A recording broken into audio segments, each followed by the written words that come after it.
ಅಥಣಿಯ ಬೆನ್ನಿಪೇಟೆಯಲ್ಲಿ ಅರ್ಧಕ್ಕೆ ನಿಂತ ಶೌಚಾಲಯ ಕಾಮಗಾರಿ, ಮಹಿಳೆಯರ ಪರದಾಟ, ಸಾರ್ವಜನಿಕರ ಆಕ್ರೋಶ.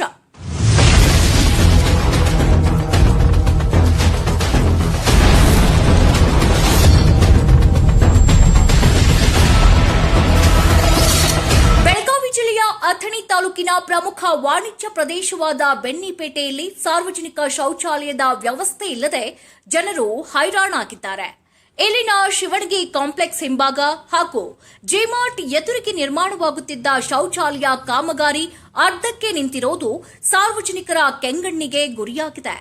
ಗಬ್ಬೆದ್ದು ನಾರುತ್ತಿರುವ ಪರಿಸರ, ಸಾಂಕ್ರಾಮಿಕ ರೋಗದ ಭೀತಿ.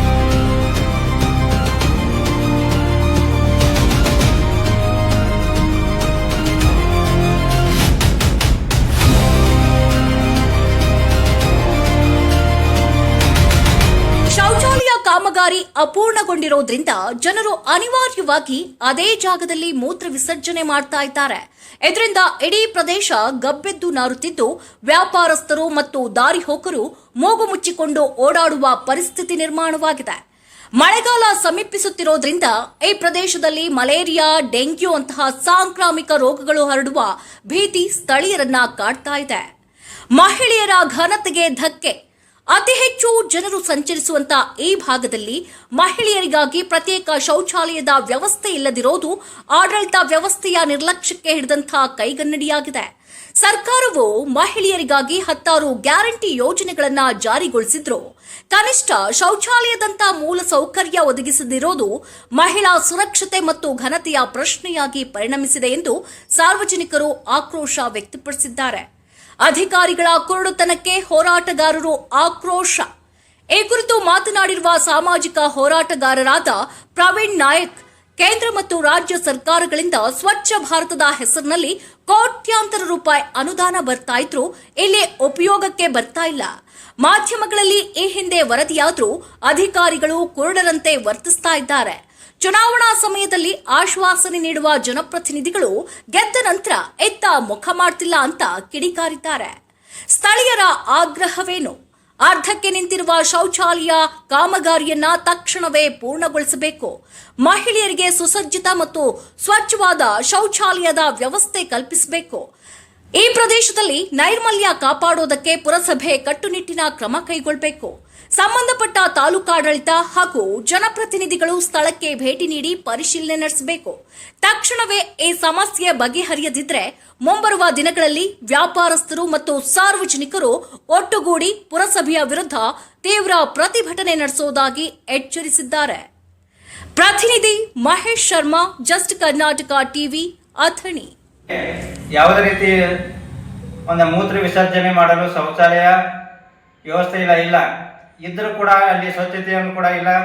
ಯಾವುದೇ ರೀತಿಯಿಂದ ಒಂದು ಮಹಿಳೆಯರು ಆಗಲಿ, ಒಂದು ಮಾಧ್ಯಮದ ಮುಖಾಂತರ ಆಗಲಿ ವರದಿ ವಿಸ್ತಾರ ಆದರೂ ಕೂಡ ಇತ್ತ ಕಡೆ ಗಮನ ಹರಿಸೋದು ಒಂದು ನಾಚಿಕೆಟ್ಟನ ಸಂಗತಿ. ಯಾಕೆಂದರೆ ಸಾಕಷ್ಟು ರಾಜ್ಯ ಸರ್ಕಾರದಿಂದ ಮತ್ತು ಕೇಂದ್ರ ಸರ್ಕಾರದಿಂದ ಹಣ ಬಂದರೂ ಕೂಡ ಇಲ್ಲಿ ದುರ್ಬಳಕೆ ಆಗುತ್ತಿರುವುದು ಎದ್ದು ಕಾಣ್ತಾ ಇದೆ. ಇದರ ಬಗ್ಗೆ ಸಾಕಷ್ಟು ಗಮನವನ್ನು ಹರಿಸಿ ಒಂದು ಸ್ವಚ್ಛತೆಯನ್ನು ಕಾಪಾಡಬೇಕೆನ್ನೋ ಮಾತನ್ನು ಕೂಡ ಇವತ್ತು ಸ್ಪಷ್ಟವಾಗಿ ಹೇಳ್ತಾ ಇದ್ದೀನಿ. ಇವತ್ತು ಕೇಂದ್ರ ಸರ್ಕಾರ ದಿನನಿತ್ಯ ಒಂದು ಡಂಗುರನ್ನು ಬಾರಿಸ್ತಾ ಇದೆ, ಸ್ವಚ್ಛ ಭಾರತ ಸ್ವಚ್ಛ ಭಾರತ. ಆದರೆ ಇಲ್ಲಿ ಅಥಣಿಗೆ ಆದ ಹೇಳ್ರಿ, ಏನಾಗತೈತ್ರಿ ನಿಮ್ಗೆ? ನಮಗೆ ತೊಂದರೆ ಐತಿ ನೋಡ್ರಿ. ಎದ್ರ ತೊಂದರೆ ಐತ್ರಿ? ಗಣಸರ್ದು ಏನು ತೊಂದರೆ ಐತಿ? ಹಾಂ ರೀ ಹಾಂ ರೀ ಅಲ್ಲಿ ನೀರಿಗೆ ಬರ್ಬಾರ್ದು, ಗಂಡಸ ಒಬ್ಬ ನಿತ್ತ ಶೆಟ್ಟದ. ಹಾಂ ರೀ, ಹೆಂಗೆ ಮಾಡೋದು ಹೇಳ್ರಿ? ಹಾಂ, ಏನು ಬೇಕಾಗೈತ್ರಿ ನಿಮ್ಗೀಗ? ಹಾಂ ರೀ, ಅದ್ರ ಮ್ಯಾಲೆ ನೀರು ಇರ್ತಾವ, ಬಜ್ಜಿ ಹೋಗ್ಲಕ್ಕ ಹೇಳ್ರಿ ನೀವು. ಹಾಂ ರೀ, 2 ದಿವಸ ಆತ್ರಿ ಇಲ್ಲಿ ಎಂತ ಜನ್ಮ ಜೋಡ ಐತಿ ಬಿಡ್ರಿ. ಇಲ್ಲ ಅತ್ನಿ ಒಳಗ ಏನ್ರ 40-50 ವರ್ಷ ಆಯ್ತು ಪ್ರಾಬ್ಲಮ್. ಇದು ಒಂದು ಹೆಣ್ಮಕ್ಳು ಬಾತ್ರೂಮ್ ಒಟ್ಟ ಇಲ್ಲ. ಹೇಳ್ರಿ ನೀವು, ಏನೈತ್ರಿ ಅದ? ಅಲ್ಲಿ ಹೋಗ್ತೀರಿ ಹಂದಿಗಳ್ದೇನ? ಹಾಂ ರೀ, ನೀವು ಯಾರಿಗೂ ಹೇಳಿಲ್ಲನ್ರಿ ಅಧಿಕಾರಿಗಳಿಗೆ? ಅದು ಕೇಳ್ಕೊತ ಬರೋಣ, ಅವ್ರಿಗೆ ಹೇಳ್ತೀವಿ. ಹೋಗಿ